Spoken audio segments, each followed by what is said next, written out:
We are discussing the recent updates to the real estate market. Um, so we'll jump right into it. There have been a lot of changes to the real estate market, a lot of updates, a lot of questions about the direction the real estate market is going into, and we're going to discuss that tonight. So, hi, I'm Kevin Jefferson, the People's Lender. Again, tonight we're going to discuss the real estate market in general, and we're going to discuss updates to the real estate market, things you could be doing, positioning yourself for home ownership. So, we'll jump right into it. Currently, we're in an environment where the interest rates are constantly shifting. For about 2 weeks, we saw 8% interest rates. Uh, the 8% interest rate scared a lot of buyers out of the market. And they've scared a lot of buyers who, or disqualified a lot of buyers who were in the market. We're seeing a lot of challenges with this market. We are seeing record number of contracts canceling. Um, we see a record number of contracts that are canceling because, for whatever reason, whether the buyer no longer qualifies for the um, property, if their financing is not solid, um, if they've gotten cold feet. Like, there's so many different factors that are affecting the market. So one thing that I've been seeing in the market is bad pre-approvals. When I say bad pre-approvals, I'm not sure where people are finding some of their lenders from, or the style of the lenders. All lenders aren't created equal. All don't have the same game plan as to how, or the efficiency of how they pre-approve people. I take pre-approving buyers very seriously, because when I put my name on a paper, I want to be able to close on a loan. I want people to say, hey, if I see Kevin Jefferson's name on a pre-approval letter, I'm pretty sure we're going to close unless something happens. This last couple of weeks, I've gotten two contracts from buyers who were switching lenders while they were under contract, and their pre-approvals were no good. When I say they were no good, the people weren't even remotely close to qualifying for the amount that the lender gave them. I can see it from two standpoints, right? A lot of people are shopping lenders. And when they're shopping lenders, they're trying to go with who can give me the letter the fastest. And that's not the way it works. Listen, guys, listen to me. If you don't listen to anything else I say on this live, speed does not mean that they've done an efficient and effective job in this market. But you think about it. Sometimes when people apply, they take weeks to finish an application, and you have the information for the application that the lender is requesting. To ask a lender to pre-approve you 24 hours, 48 hours, knowing that you have a complicated situation, is probably, it's, you shouldn't expect that, right? You want to make sure you put your documents in place and allow for the lender to give you a game plan. I understand it's rush, rush, rush. You've told your agent, hey, I'm getting pre-approved by this lender. They're rushing you and saying, hey, do you have a pre-approval letter? And then you're reaching out to the lender, rushing them for the pre-approval letter. I'm going to say this. I'm going to say it once. Don't let your realtor pressure you to rushing the lender for a pre-approval letter.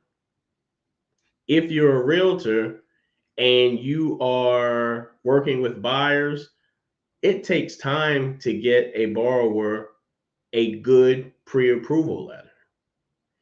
Everyone is different. You have people who have multiple jobs, they work overtime, they've got shift differential, they file bankruptcy, they've got cars in their name that don't belong to them, they've got money home in their mattress, they've got people who were on one, they wanted to be on a loan, the credit don't match up, or the other person isn't on there. There's so many different situations, and in order to get a good pre-approval, it takes time. It takes time. I've seen people give me their information and say they were pre-approved by a different lender, and then they're missing documents and saying, hey, the other lender didn't ask for this. If they didn't ask for it and you've got two lenders asking for it or another lending asked for it, you should ask yourself, why is he asking for this, or why is she asking for that and the other lender didn't ask for it? A lot of times I get asked why I'm asking for it. And I'm asking for it because you need it to get pre-approved. If you say you have $50,000 available in a bank account for your down payment and closing costs, we need to see that document. If you say that you have a job and the pay stubs that you have show us that you make $25 an hour and you got a promotion and now you're making $30 an hour, we need to see that in order to qualify you. The lender is asking you for documentation to prove what you say. It's not that we don't believe you, but when we're putting together a case to go on your behalf in front of an underwriter to say, hey, Mr. and Mrs. such and such say they make this amount of money and this is how much we can improve them for, we need to have documentation. And I want just know this: once you're under contract, the clock ticks. It's a fast-paced game, and when we ask for documents, you have to provide them. I'm not coming back to you to ask for documents because I want to be tough. It's because something that the underwriter saw, and they want to make sure, hey, I understand this is why you guys have this picture. So I get it that you're under the gun by your agent. You're under the gun because you need to find this property. You're under the gun because you done the process wrong. You could potentially have went to an agent. They showed you a property. You fell in love with the property, and now all of a sudden you need a pre-approval because the listing agent says, "Hey, we have 3 offers coming in." That's why I preach get pre-approved first, then find your realtor, or get a referral from a lender for your realtor, or make sure before your realtor goes take you out to look at properties that you have a pre-approval in hand, not a pre-qualification, a pre-approval. And listen, even if you don't use me, if you get a pre-approval or pre-qualification and that lender has not asked you for documents, you don't have anything. You don't have a solid approval. You don't have anything. And right now, you don't know what you qualify for. And this is some of the challenges we're seeing in the market. So now sellers have taken their property off the market, and you're trying to figure out in your 30-day window and your due diligence period on how I can now get pre-approved for 150, for 250,000, 350,000, 450. Trying to figure out how you can get pre-approved when you didn't have a solid pre-approval up front. If you have pen and paper and you're watching the replay or you're watching this live, you have to have these documents. I don't care if you go to Bob Smith, you need to have the following documents to get pre-approved. Most recent 30 days of pay stubs, most recent last 2 months of bank statements, all pages, including the account that you get your deposits in, as well as the account where your funds to close are. If you're looking for down payment assistance program, or you're a veteran or something and there's no down payment requirement, and you need closing costs, you need to have that documentation ready. You need to have that documentation ready. Your most 2 years of W-2s, all jobs, the job that you have, the jobs that you work in a 24-month period of time. Okay. If you're a 1099, you need to have all your 1099s for the last 24 months, the last 2 years. Right now, all your 1099s for 2022 and 2021. You also need to have your most recent driver's license that's not expired, If you're here on a work visa, have a copy of your work visa, a copy of your social security card. If you can't find your social security card, a copy of your passport. If you're self-employed, a copy of your most 2 years of tax returns, all pages, all schedules. If you have not done your tax returns and you're self-employed, talk to your lender and explain to him or her that you don't have your taxes. Is there a different route that you can go? That's if you're self-employed. If you're employed and you're looking to use a state bond, and some down payment assistance programs require tax returns, provide them. You don't have a complete application without those documents. The lender cannot pre-approve you without that set of documents there. They can't take your word. They can't take, okay, I'll get it to you later. They need to have those documents so they can give you a piece of paper. The home buying process is very emotional. It is very tough, especially in this market. And it's very, very complicated. Guidelines are changing on a monthly and weekly basis. Your lifestyle is changing. Interest rates are changing. There's complicated situations with getting you pre-approved, and you need to have all of that documentation up front. If you get Social Security, have your Social Security awards letter available. If you are a veteran and you get VA disability, have your VA disability available. Also, if you're separated from the military, you are no longer in the military, have your DD 214 available so we can order your certificate of eligibility. Guys, these are very important documents. These are, this is a housing market update. And I'm updating you on what I'm seeing. You right now, it's like finding a unicorn. If you don't have any money, you're going to be hard pressed to get a loan, no matter what the score is. You can have a 750 credit score, but if you don't have any money to put into the deal, it's going to be very hard. Yes, there are down payment assistance programs, but listen to the name of it, down payment assistance. You still have even if you get down payment assistance, you're going to have money for closing costs. The seller, it does not have to pay all of your closing costs. They don't have to pay any. Are there ways around it? Yes. Can we prep you for ways? Yes. But you're going to need closing costs. If you don't qualify for down payment assistance, you're going to need down payment and closing costs. Okay? Those are very important.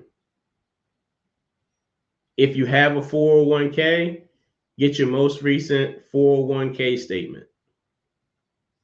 Listen, not only get your most recent 401k statement, I ran into a scenario. You need to know who has your 401k and how to access it. You need to know if you have a 401k and you know they're taking money out, but you don't know how to access it.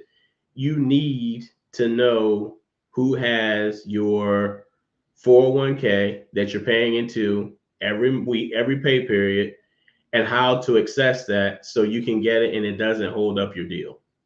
Sometimes that 401k paperwork is the difference between qualifying and not qualifying. Let's say you're in a situation where you have your down payment and closing costs and you have just enough.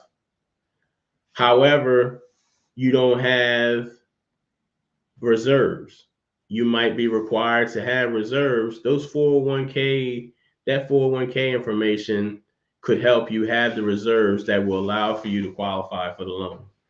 Hi, guys. I'm Kevin Jefferson. Again, the People's Lender. We're talking about recent updates to the real estate market, the challenges that we're seeing in this market, things where I'm seeing buyers not being qualified with the pre-approval that they have. Also, documentation that you need and not being pressured into rushing the lender for a pre-approval. It takes time. It takes you time to find those documents. It takes us time to review the documents. Every document you get, we have to review line for line. We have to make sure it meets up to the guidelines of the program you're going to use. And then when you have bank statements, we have to look at every line of the bank statement to make sure that we don't miss anything or there's nothing that an underwriter would question. We do miss it. We do miss things as lenders, right? We were looking at a ton of papers. That's why we have a processor who looks behind us and say, hey, Kevin, Mr. and Mrs. such and such has this large deposit. We need to question that. The processor may miss it. So that's why we have an underwriter. The underwriter is the person who approves the loan. I do a very good job up front getting the information that I need and knowing the underwriters and what they're looking for. But then there's things that underwriters question at their discretion because their name is on the line if they approve a bad loan, right? So make sure you have those documents. If you don't have those documents, figure out how to get those documents. Figure out how to get your most recent W-2s. You need to set up online banking so you can pull off your bank statements. If you need help, go to inside of your bank, sit down with a banker and have them walk you through it on how you can access your online bank account statements. If you need to get pre-approved in a jiffy, go into your bank and get the most recent 2 months of bank statements printed off. Hey guys, I see your questions. I'm definitely going to answer them for you. But I wanted to make sure that we have a good understanding of what's needed and what's going on in this market. Not only are interest rates increasing and housing prices not necessarily decreasing, it's getting tougher to get a loan approved. And this is not to scare you. This is to let you know if you're not in position, you need to be in position. You need to work on getting yourself in position. You need to take this opportunity. If 8% interest rates if you don't qualify for what you need with 8% interest rates, you need to work on what do I have to do to position myself to become a homeowner. That's what you should do. There's a ton of information out here, a ton of good information. There's some bad information, but there's a ton of good information. First of all, don't just simply rely on only YouTube University. I am a licensed mortgage professional. I do this business on a regular basis. I do this every day. I've done this every day for 8 years of being a loan officer. I understand your family member might have purchased a house, but their situation is different than yours. There's some people on the internet who's giving information and they're not even a licensed loan officer. Heck, to be honest with you, some real estate agents don't know what they're talking about. They're just regurgitating information that they heard online from a lender or someone else. There are some lenders who may say something totally different than I do. That's because the company they work for may require something different than what the company I work for. So I'm not saying that they're telling you bad information. However, you need to get information that's specifically for you and to help your scenario. If you know you don't have any money, you need to get on a budget. You need to figure out how am I going to get money saved? Best case scenario, you get a down payment assistance program and the seller pays your closing costs. There's still 3 upfront fees that you have to pay. You have to pay an earnest money deposit. You have to pay a home inspection and you've got to pay an appraisal. Let's say those 3 items cost you $2,000. Minimal, you got $2,000 that you need to have available to you so you can put down the money for earnest money deposit, and also so you can pay the home inspector because it's not going on a settlement sheet. They're not going to take it later, and neither is the appraiser. If the deal goes south, those two people are getting paid, the home inspector and the appraiser. Sorry. So let's talk about it a little bit more for sure. We are definitely going to answer your questions. We're going to discuss any questions that you have. So I see questions coming in. Drop your questions below. I'm here for an hour. I'm here to answer your questions because I see a lot of people coming to me and they are not in position. They've got bad pre-approvals. They're under contract. They're in the middle of getting ready to lose their earnest money deposit. The builder, they looked at a builder and they thought getting the $10,000 to $15,000 incentive would help them, and it ended up costing them more money, and it wasn't advantageous to them. There's so many different scenarios that I've been running across the last 2 weeks, really the last month, and I want to make sure I address them. So let's answer some of the questions. Can you explain how the K-Fit grant works? Miss Murph, I can't because I have no clue what it is. I'd be lying to you if I said I've even heard of it. I haven't even heard of the K-Fit grant. What I can do is do some research and see what it is, and then get back to you. If you want to send me my emails below, or a way to contact me below, if you want to get on the schedule and I can answer that question for you or get it questions for you, I can explain it to you, but I've never heard of it.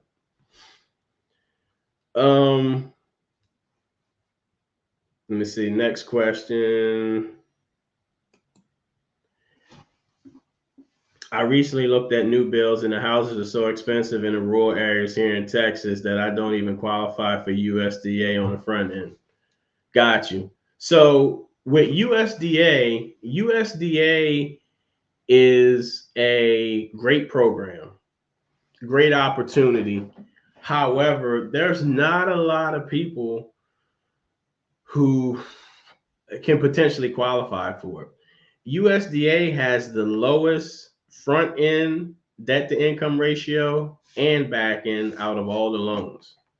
They're very conservative on what they allow for you to borrow, as well as their requirements. Again, great program. You could have more room on what they call the back end ratio.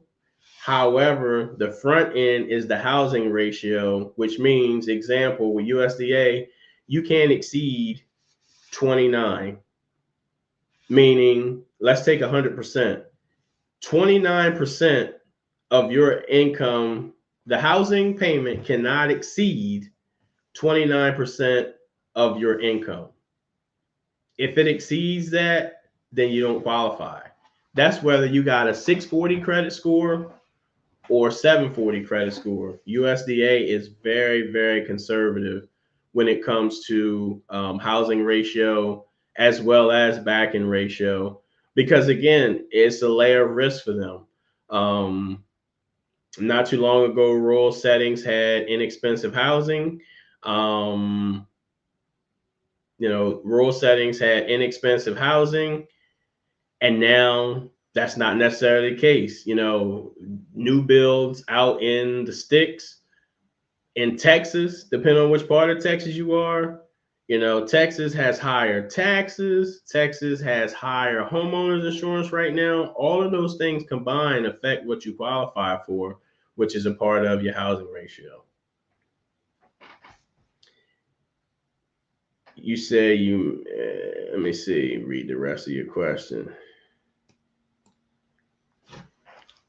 It says we also have the termination for our lease as well. Is it illegal for the builder to offer to pay that off for you? I don't think it's illegal for the builder to offer to pay that for you. That could be a part of the seller's concession, I believe. But no, I don't think it's illegal for them to pay it off for you. And that's it. Like, if you are, I guess what I'm trying to figure out is, are you one of those people that were under contract? and you got a bad pre-approval, or all of this just kind of happened at one time. Drop it below if you can. It's it's a Philadelphia, a Pennsylvania grant. I got you. I can research it, and I can get back to you. I hadn't heard of it. They said the house had to be at least 250, and I barely have any debt, and my score is over 780. They said the house had. How much was the house you were looking to purchase?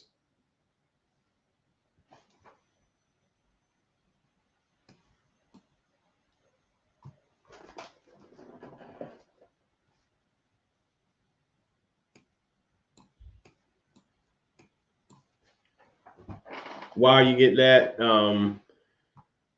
we'll figure it out.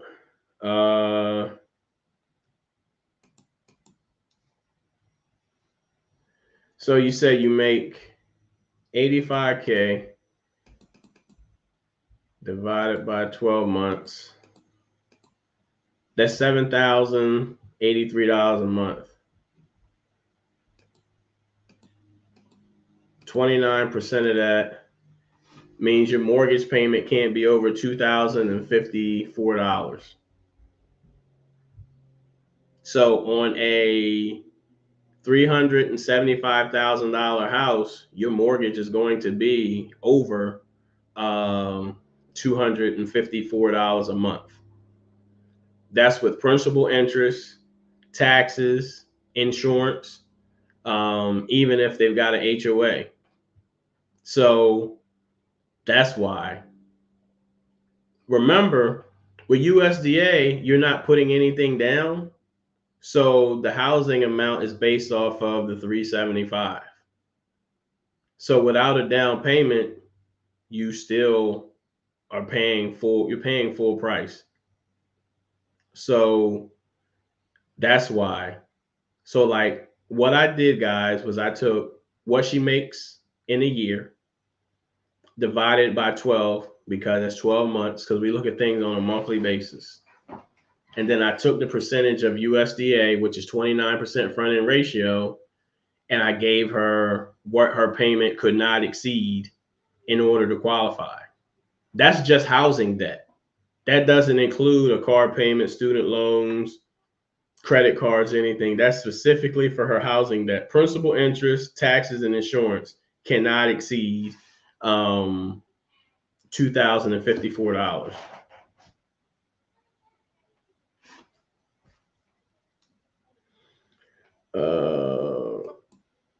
It says the second builder said I wasn't sure if he was lying or not. I wasn't under contract. I got great pre-approvals for each builder I looked at houses for. Okay.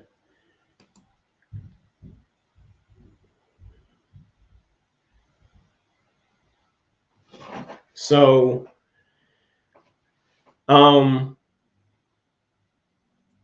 I guess so. I guess I'm trying to figure out how you got to 375, and your housing payment can exceed $2,054.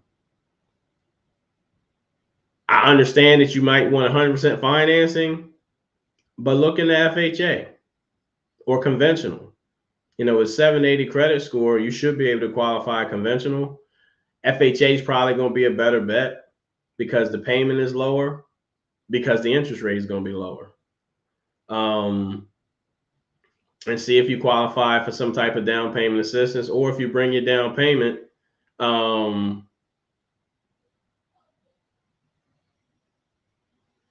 yeah. So it sounds like your lender did his or her job. When we hear something we have in our mind, that's what we want to go for. So you probably heard, oh, I'm in a rural setting, USDA, no down payment, seller's paying closing costs. I can get in this house without any money. However, you may not qualify for it like you just said, because of the parameters of USDA. FHA is not a bad loan.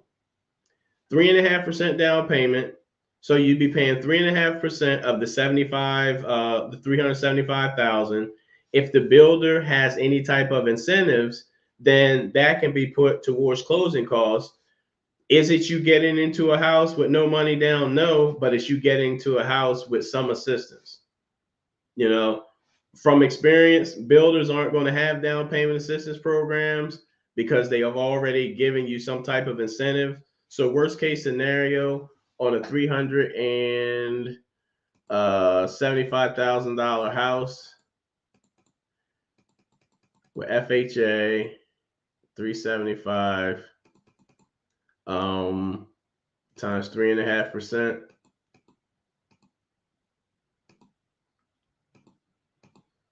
I'm looking at my other screen, guys. 13,125 bucks is what you would bring for your down payment on a $375,000 house. The seller doesn't have the ability to help you with the down payment. Whatever they get you can help with closing costs.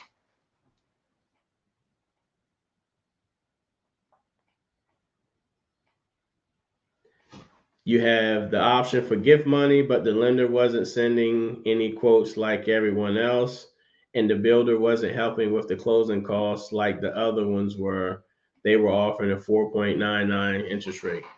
So that is offering some closing cost assistance, because the builder and the lender have to pay for that rate. Interest rates aren't 4.99%. So in order to get those interest rates, they have to buy it down, which is something that we're seeing in the mortgage, we're seeing in the housing market. To help sell more homes, but lenders are buying in bulk some interest rates, and they're paying money to get that 4.99 interest rate, because that cost. There's a cost to getting lower interest rates. There's a cost for high interest rates. Like there's just a cost for interest rates right now. And that's why you hear people talking about discount points, how much you're paying in closing. That affects what you have to pay. So a builder can't necessarily buy down the rate, or the lender can't buy down the rate for 4.99% and give you $10,000 for closing cost assistance, because that rate might cost them $10,000 or $15,000.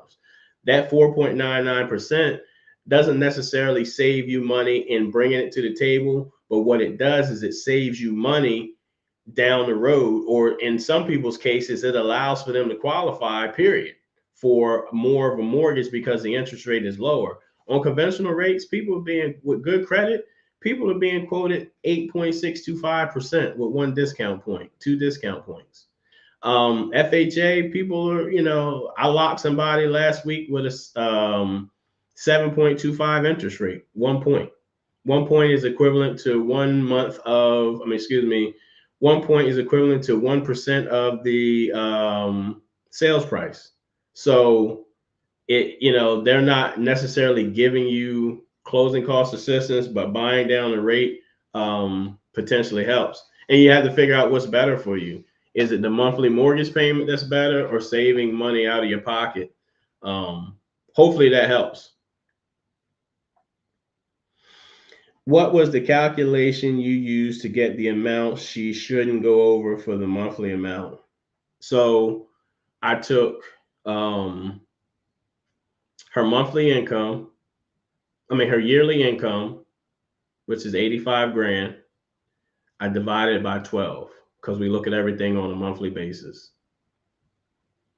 And then I took the housing ratio max for USDA, which is 29%. So I timed that monthly amount by 0.29, and that gave me what she couldn't exceed. For conventional, probably about 40% if you got good credit. And for FHA, 46.99 would be the highest housing ratio. Those things could factor differently. Those are the maxes. It could be under based off your credit score or reserves or the way your file is. But that's a quick and easy way to figure out what your housing housing ratio was. I mean, yeah, what your housing payment couldn't exceed. He was just dragging his feet by giving me the figures and didn't send me anything because he thought I couldn't afford it. Just wasn't trying to work with me, and I still want the home. I may try to go on an NACA since it's in the market. It's on the market and it's just overpriced. Um, yeah, I mean, I don't know a whole lot about NACA. I just know that it's a gift and a curse. Um, you can get in with very low or no money, but sometimes it takes time. But yeah, try and see how you can get into that home or get it, and let me know. We could potentially help you. I don't think I can get you a 4.99% interest rate. I may be able to get you some down payment assistance. Let me know if you'd like to schedule an appointment and apply. Um, if you do, I've got a link below for you to apply. Again, guys, we are discussing recent updates to the real estate housing market. Um, Actually, I might be a different topic. The do's and don'ts in real estate as a buyer, what you should use and what you shouldn't use, what you should expect, what you shouldn't expect. If you're watching this and you're watching the replay and you have questions, drop your comment below. If you are new to the channel, do me a huge favor and hit the subscribe button so that you can get notified when we go live. And if you're on here and you're listening and you have questions pertaining to the market or situation that you're in, definitely let me know and we'll see what we can figure out.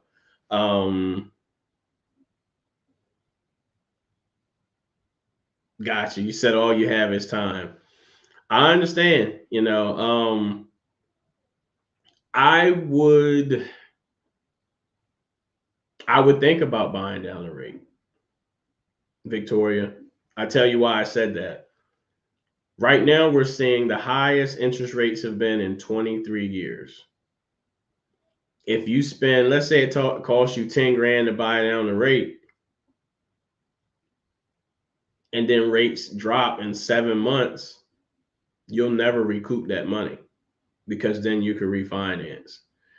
If your issue is having a lower interest rate, and because in case something happens, you can make your payment, whoever your lender is, have them give you what your monthly payment would be at the current market rate, and then have them give you your payment of what it would be if you buy down the rate and see the difference and see if it makes sense.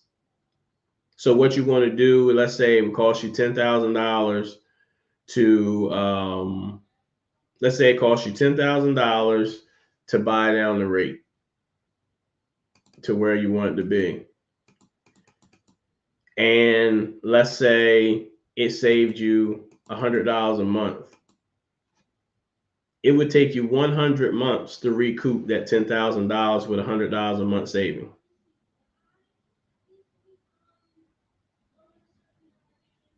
So you have to see if that even makes sense.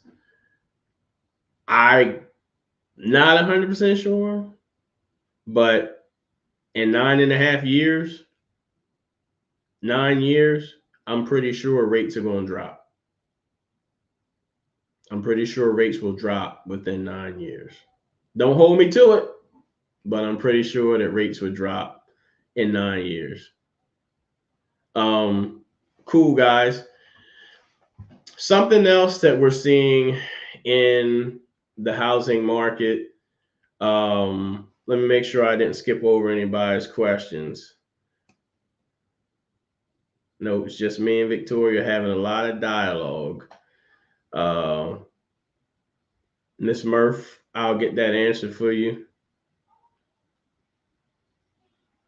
and see if I can help you explain it.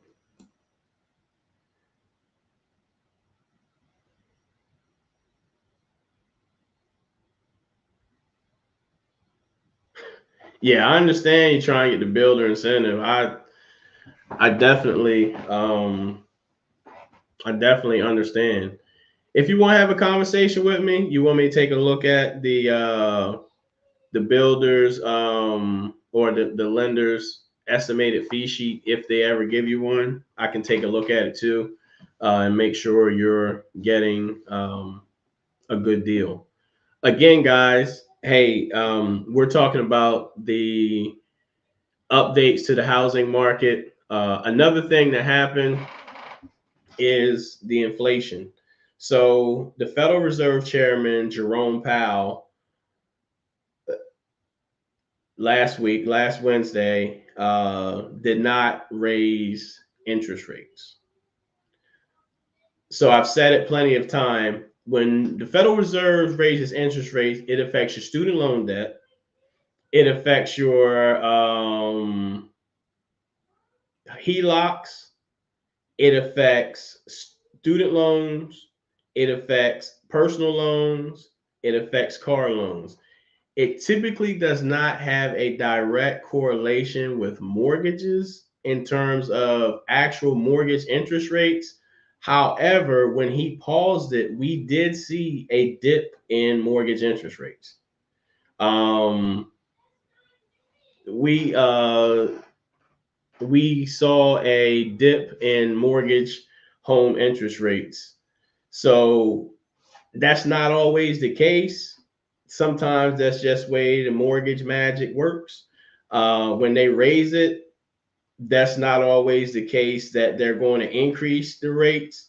It's just it doesn't, they just don't have a direct effect on each other. It's hard to explain to someone, but they just don't have a direct effect on each other. Um, I'm also seeing I'm also seeing a lot of people trying to work with multiple real estate agents and not being satisfied. When you work with multiple real estate agents, a lot of agents, so let me take up for agents. Real estate professionals don't get paid an hourly rate wage. They don't get paid to show you houses. They get paid by closing deals. And if you feel that you'll get better service because you're working with multiple agents, you're probably wrong. Real estate agents have a sense of when a buyer is working with multiple agents, and that causes them not to want to work with you. If you're not being loyal to them, they're not going to give you the best service. Because think about it. Let's say you like 123 Main Street and you're working with two agents, and then one of your agents has a buyer who likes 123 Main Street and they're only working with that agent. They're going to fight harder for the more loyal person. That's because they're more apt to figure, hey, they're only working with me.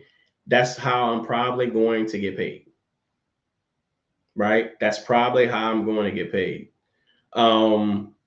So just interview realtors, real estate agents, realtors, interview them to see who you mesh with. If it's you and your husband, you and your wife, let's make sure both of you can mesh with them. If it's just you, see who you mesh with, see who you feel more comfortable with. Your team is important in this market. You have to have a knowledgeable realtor and a knowledgeable lender, because sometimes that's what saves you deals. I'm going to even venture out to say you need a super knowledgeable lender to be able to navigate through some of the things that we come across in the market. I, as a lender, I also help guide the realtors on how to make some of the offers. If they're inexperienced and they haven't seen it, I could have seen more transactions than them. I could have seen less transactions, but seen a transaction done a different way than them. It's not a lot that I haven't seen in 19 years. In terms of my total experience between being an agent and a lender. And I'm not saying I know it all, but I'm pretty creative and I think outside the box and I problem solve. That's my goal, is to problem solve. So just making sure your team is tight and you have to accept the guidance of your lender and your realtor. Anybody else that's trying to help you in the transaction doesn't matter, because they're not doing your deal. They don't know all of the nuances. They don't know everything about underwriting. So having a strong team is very important in this market. I've seen clients that picked their realtor and I was their lender. Their realtor didn't want to listen and they cost them the deal. They didn't set up their contract properly and we had to clean up some stuff. So you definitely have to have a strong team, meaning your strong realtor, strong lender.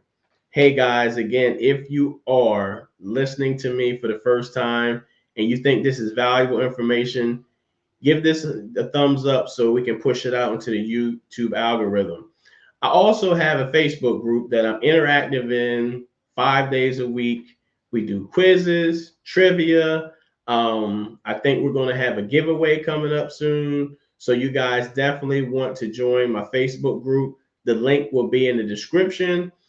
If you want to receive, if you don't, so if you want to continue listening to me and you feel like I'm giving you valuable information and you can't always jump on the live, I have a newsletter that goes out twice a week.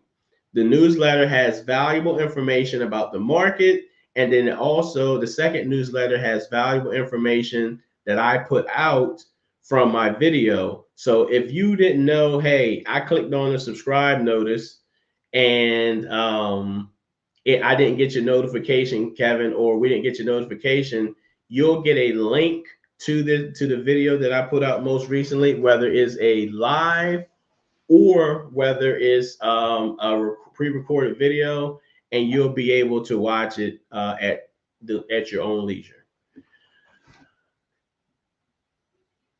Let's see. Hey people, I received my closing disclosure Friday and I'm getting ready to close on my house. Congratulations. Congratulations. Was it as simple as you thought? Was it painful? Give us some feedback and tell us how it was. You got to tell us the truth. And thank you for supporting. Victoria says, I would advise to go into the deal without a realtor to get additional incentives and points, but at this time I disagree because I was left frustrated at the end. Listen, do not go into any transaction without a real estate agent. Because if something happens, the site person represents the seller and the builder. They don't represent you. They are helping you, but they don't have a fiduciary responsibility to you. And Victoria, if you didn't have a realtor to help you, did they really give you incentives? Because typically it's no difference between you having a realtor and not having a realtor in terms of pricing and incentives. That real estate agent can be your voice of reason. They can be the person who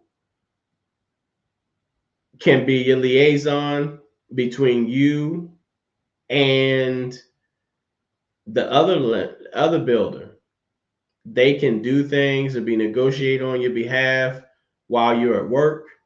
And if you use the site person, 9 times out of 10, they're going to take what information you give them and use it to the advantage of the person that's paying them, which is the seller, which is the builder.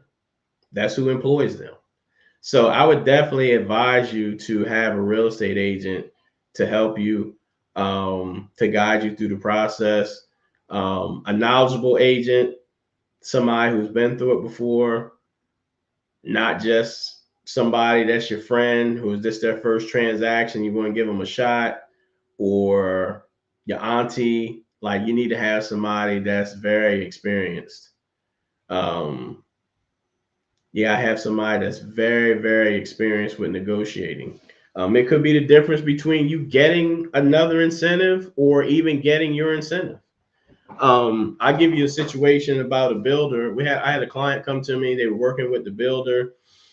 They went directly to the builder, and the builder had some language in their contract where the buyer was actually paying a fee that's typically paid by the seller.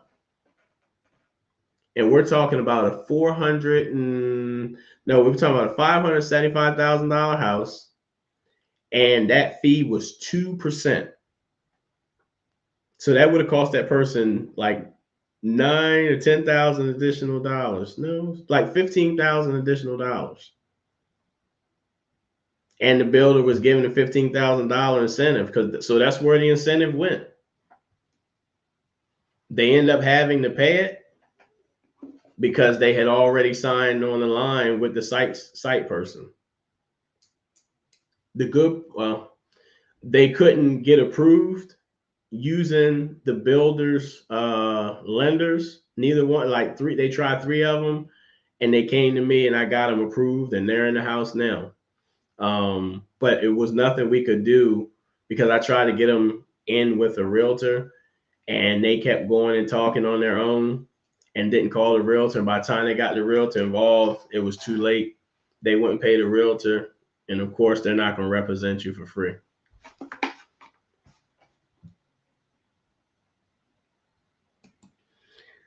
I had someone assisting me on my side. The realtor sold and helped me purchase my first home in another state, and that was going to look over the contract with me. That's cool, but if they're not licensed to help you in a different state, it doesn't help you. If that person's not, if let's say they're in Florida and they're not familiar with Georgia contracts, if you were in Georgia, it doesn't necessarily help you.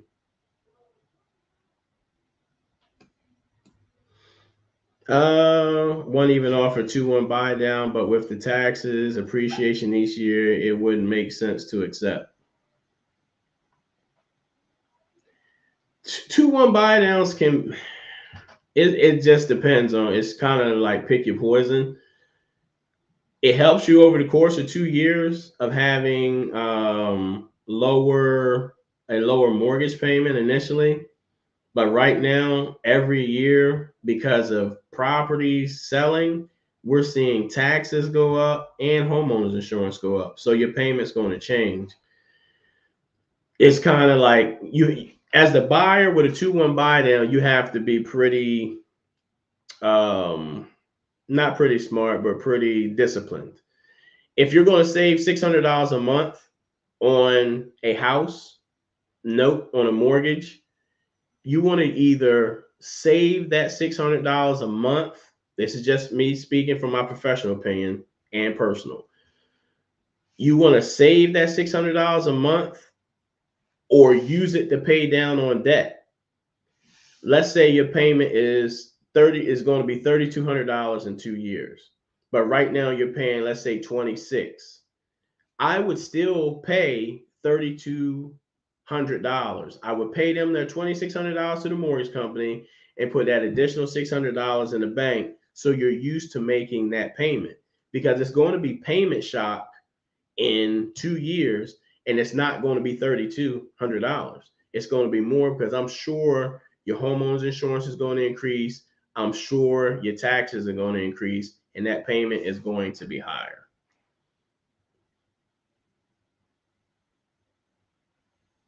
Again, guys,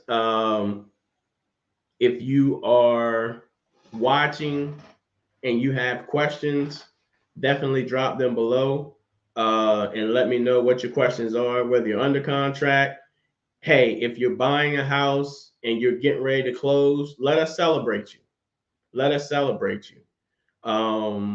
Also, if you're new to the channel, give me a huge thumbs up so we can push this out to the YouTube algorithm. If you're joining late, we discuss changes in the real estate market. We've talked about what buyers need, to have available for the lender to pre-approve you, to give you a solid pre-approval. You need to have all of those documents: 30 days of pay stubs, 2 months of bank statements, most recent bank statements showing where your direct deposits go and the money that you have, your most recent 2 years of 1099s or W-2s, all jobs, no questions asked, it's no getting around it, right? Your most 2 recent years of tax returns, if you're self-employed, all pages, all schedules. Your most recent driver's license that's not expired. If you receive Social Security, your Social Security awards letter, as well as if you're disabled, your disability awards letter. Any form of income that you receive that you want used, you have to have documentation. Child support, same thing. You got to have your child support. You got to have your court order and a list of a 12-month history of your child support so we can show that it's been being paid on time.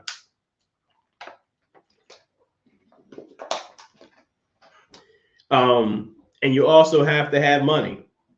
We discuss people getting under contract. We discuss people getting pre-approved with no money and then getting under contract, trying to figure out how they're going to pay the closing costs and down payment, or getting under contract and not having a solid pre-approval. Like a pre-approval, if you apply for a loan and the lender does not ask you for any documentation, you don't have anything but a guesstimate. And half the time, what I find is buyers don't know how much they make. Can they use overtime? Can they use bonuses? Like, there's so many different moving parts that people don't know, and they don't have. Aside from a financial advisor, your lender is probably the next best thing. And you need to have a candid conversation with him or her, because what you don't tell us, we're going to find out. And my buddy used to say all the time, if it's not in the rinse, it's going to come out in the wash. So we're going to find out. You need to provide everything that we ask for, all documentation. Please, no screenshots and no pictures. No screenshots and no pictures. We cannot accept screenshots and no pictures. And when I say screenshots, no swiping right from your phone, and literally no screenshots. I have people send a picture of their pay stub on the screen and they take a picture of the actual screen. We can't accept it, because by the time we upload it and get it in to the system, the underwriter can't see it. Sometimes it's taken with glare. I've gotten pictures of people's toenails, fingernails, steering wheel, kneecaps, you name it. So you want to make sure that you listen. Buying a house is a huge decision. It's the largest purchase you're going to make in your life. And what I want to tell you is you have to treat it with the utmost respect, as well as treat it seriously. Buying a house is not a 2-year play. Purchasing a home is something. I got you, Wanda. Purchasing a home is something that you need to have over time. When I say over time, look at it as like a 10-year play, a 10-year thing. People ask me, hey, if I buy this house for $350 and the market crashes, what happens? Your house is not worth $350, but you continue to pay. Like, you don't sell your house because it's no longer worth what you paid for. The market cycles. It goes up and it goes down. So you want to make sure that when you're buying a house, your intention is to keep it over time. Yes, there are some situations where you can do something because there's a lot of people talking about house hacking, staying in your house for 2 years so you don't have to pay capital gains tax, taking that money and buying something else. There are situations where you can do that. You have to know what you're doing. In this market, is it as easy as everyone thinks? Not necessarily, but you want to make sure that you continue to look at it as a long-term investment. It's not a short-term investment.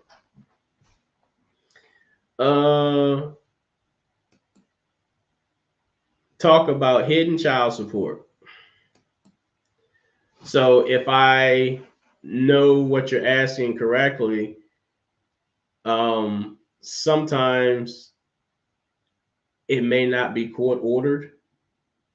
And if you're paying child support and you're giving it, if you're paying child support and it's coming out of your account, the underwriter is going to look at everything that comes in and goes out of your account. And if they see a pattern of you paying $450 every month, they're going to question, what does that $450 go through? Because child support typically isn't on your credit report. So they're going to ask, why is there $450 going out every month? Or let's say $225 each pay period. Why, where is it going and what bill is this? Because there's a pattern of consistency. And the underwriter is going to ask about it. And if it's, sometimes people have child support that's taken out of their paychecks, then we're automatically going to see it. But if it comes out of your account and you didn't tell us that you pay child support, we're going to find it. And if we find it, we have to count that against you into your debt to income ratio.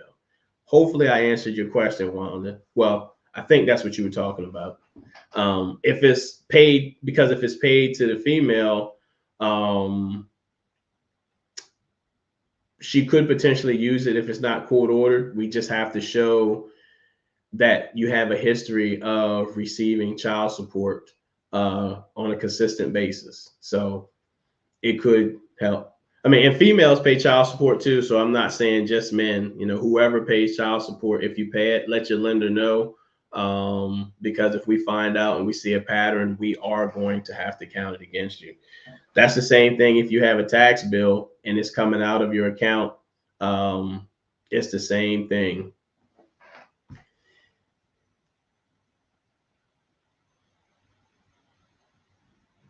Let me see. Am I getting close of getting the keys with a CD closing disclosure? You should be. Typically, they send out a closing disclosure. The least amount of time is 3 days prior to closing. Sometimes, depending on your lender, they may get it out sooner. But the closing disclosure is a step closer to receiving your keys. I would speak to your lender and see when your closing date is, and see when your closing date is, and then have your lender just verify, how close you are. Sometimes you can go out 7 days in advance. Sometimes they can go out, at the minimum 3 days before you can close. But you are getting closer once you get it. There's still probably some steps you need to do in terms of potentially going back to underwriting. But sounds like you're getting very close, and congratulations. If one spouse doesn't know about it, it may be revealed. Yep, I've had that before as well. I've had where a couple had applied and I ended up finding out, and I asked the spouse and they said no, he didn't have any kids. And then when I got the pay stubs that she didn't see, it was child support coming out. And she was wondering why they couldn't qualify for as much as they wanted to. And I told him, I said, man, you got to have that conversation, because I didn't want to be the bearer of bad news. And then they got me on a three-way call, and he didn't say anything. And I had to tell her, because I didn't want her to think that I didn't do my job. Needless to say, I never heard from that couple again. And I don't know if they purchased a home, because they didn't use the realtor that referred them to me, if they did. But we find out everything. Even I've had people who've had their student loans removed from their credit report, not forgiven, but removed from their credit report, which doesn't mean you don't owe them. And when we pull cavers, we found out that they owed student loan debt, and we had to count it into their debt to income ratio. So just be upfront with your lender.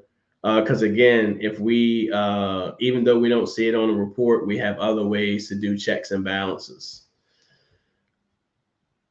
Yep, checks and balances.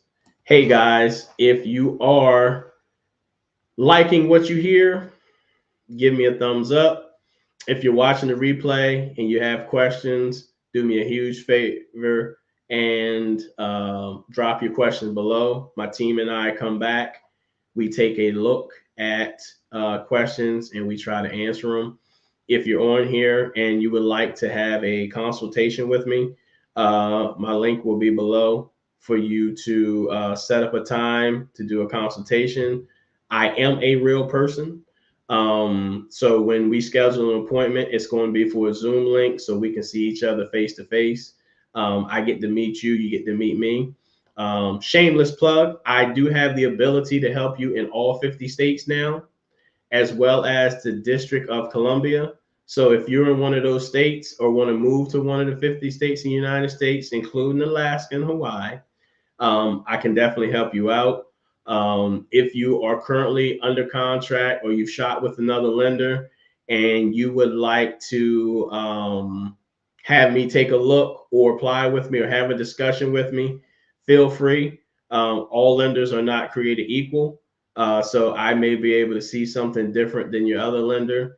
And if you're in a situation where you could potentially be losing out on a deal, reach out to me, and me and my team will take a look and see if we can potentially help save a deal.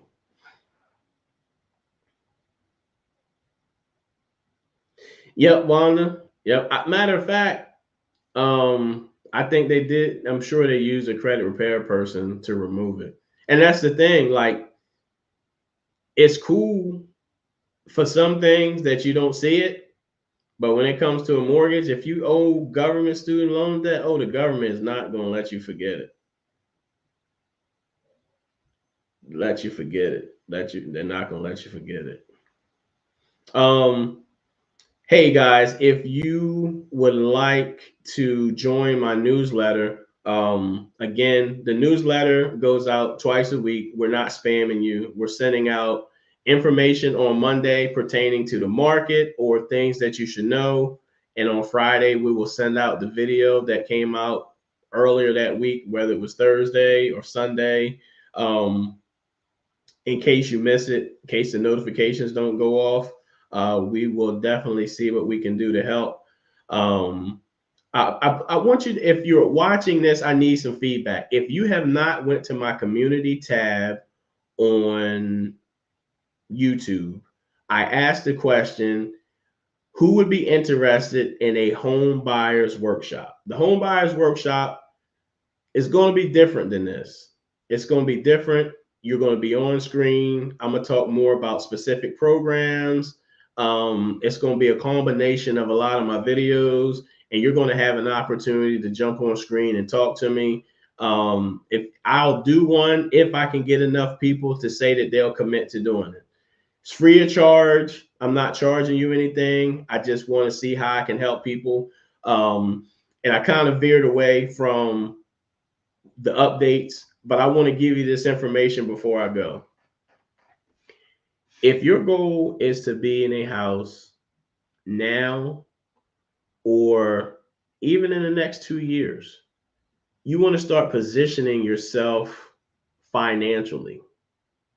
Owning a home is a very, very big responsibility. Your landlord's no longer coming to fix your toilet. They're not fixing the broken window if the kid breaks it.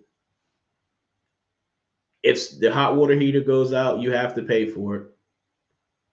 If you like to go on cruises and trips, you may have to sacrifice for a while to save your money. Home ownership is a opportunity. It's not necessarily a given right. Like you don't have to, we don't have to give you a loan to own a home. You have to show financial responsibility that you will pay the lender back in order to own a home. I always use the example of, if I ask you, can I borrow $20? And you ask me, what do you need it for? When am I getting it back? And how I'm getting it back? Those are the same questions I'm asking you, except I need documentation. And instead of $20, it's $200, $300, $400, $500,000. Huge difference. We want to know that whoever we're partnering with has a very low chance of losing their home. Because let's say on a $200,000 home, you brought $7,000 for the down payment. We're bringing $193,000. We lose the most. Some people feel entitled to feeling like they must qualify because they've got good credit or they've got some money. But it's a combination of having good credit, decent credit, money, assets, income, stability. We're partnering with you to purchase a home. So we want to make sure we're partnering with the right person. We also want to make sure that when you file your taxes and you're self-employed, and I've seen this, I don't know how many times in the last couple of months. If you're self-employed and you're looking to purchase a home, have that conversation with your tax preparer, so he or she does not write everything off.